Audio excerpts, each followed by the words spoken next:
When I was an undergrad, my friends and I started an interview prep group of about 18 or so people, and I kid you not, basically every single one of us got into medical school.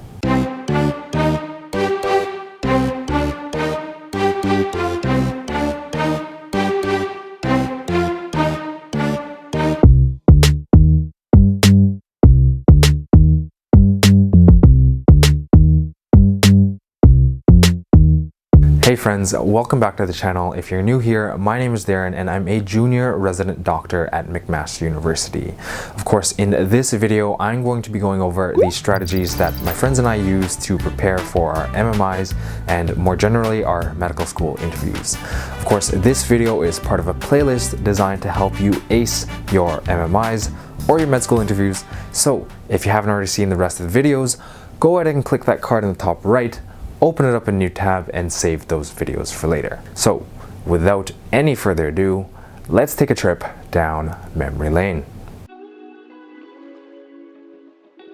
As an overachieving pre-medical student, I knew that interview invitations typically came out anywhere between January and March. But at the same time, when I was going to my third year, I knew I didn't want to wait that long to get started on my interview preparation because medical schools can sometimes only give about 2 weeks notice between the time you actually get the email saying that you're invited for an interview and the actual date of the interview itself. So as crazy as it sounds, for all intents and purposes, my interview preparation began in September of my third year of university.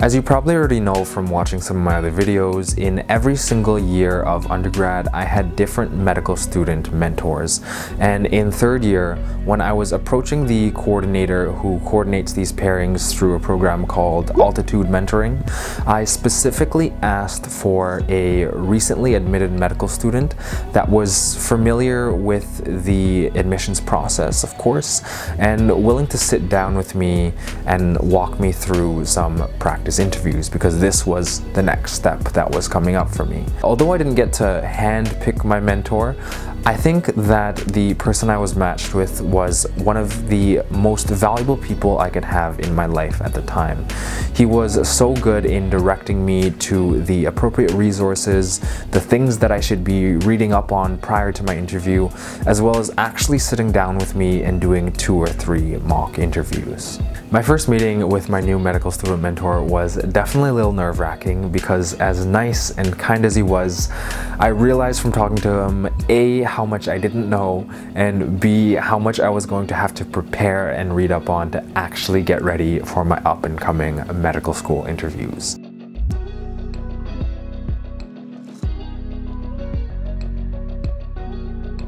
I'll leave a list of resources that were recommended to me, as well as those that I found helpful during my preparation in the description below.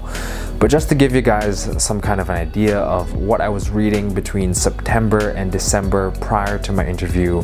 I definitely spent a lot of time on a website called Healthy Debate, versed myself in several CPSO policies, familiarized myself with the CanMeds Roles, read through some of Andre Picard's work, and actually spent a fair bit of time on the University of Washington's Bioethics website working through bioethics cases. Now, at this point in time, I probably would have done some practice interview questions with someone else,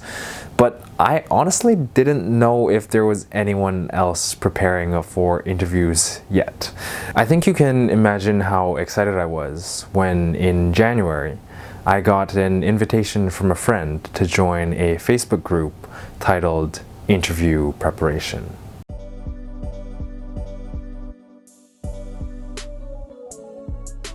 I don't think I realized it at the time, but being a part of this interview prep group was probably the most important thing I could have done when preparing for my med school interviews.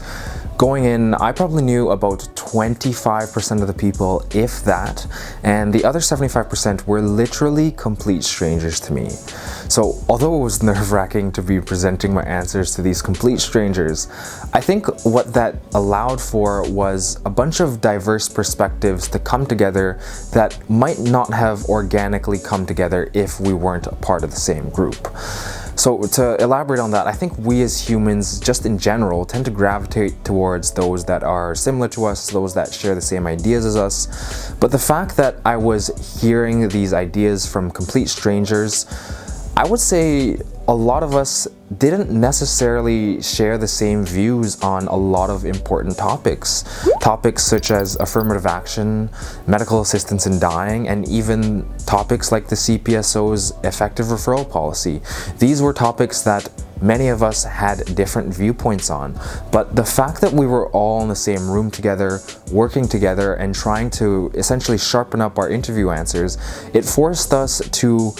understand the perspective of someone that was coming at these issues from a different lens than we normally would, given our past experiences and everything that has brought us up to this point.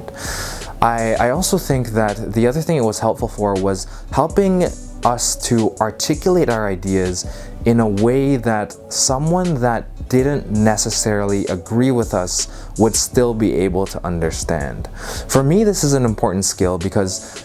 it's essentially what's going to happen in the interview. You don't know if the person across the table from you is going to agree with you, but you still have to be able to articulate your ideas in a way that someone who disagrees with you is able to say, you know what, I don't necessarily agree with you, but I can see where you're coming from, and I think that your perspective is valid given your life experiences and justifications. As we got practicing, we started to realize that some of us had specific strengths in certain types of questions, but were really not that comfortable answering other types of questions. So for example, although I was really comfortable answering any type of personal question, so something like, tell me about a time when you had to X, Y, and Z, etc., etc., etc., I was not as comfortable answering questions about current events or political stuff, things of that nature.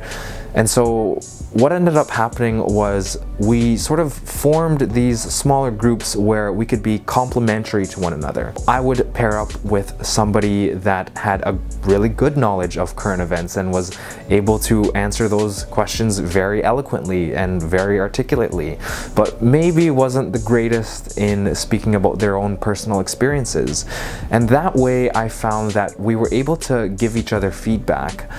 in a way that was complementary, because I was good at something that my friend was not good at, and he was good at something that I was terrible at. So that sort of worked together to make our answers better that way. One thing I recommend if you have medical school interviews coming up is get together in a group of friends and just start asking each other questions. The feedback that you'll get from other people is so helpful, and also I find that it's really helpful to listen to how someone else might answer the same question, because then you're able to say, okay, you know what, I really like the way that that person answered that. I really like the way they approached it. I'm going to take a little bit of their flair and put it into my own style so that if I get a similar question, I'll be able to enhance my answer. The resource that we used when we were practicing for our MMIs was the big list of MMI questions. From what I can gather, it was put together by a blogger called the Average Korean Blogger, and what he did was coalesce a bunch of free sample MMI questions from universities in Canada and the States and put it together in one big document. So I'll leave a link to that document in the description below, and that should be more than enough practice questions for you and all of your friends. If you're watching this and have medical school interviews coming up, I do want to wish you the best of luck. Do hit the subscribe button down below if you found this video to be helpful, and for more medical school interview tips, go ahead and click the next video in the playlist right in the top right hand corner.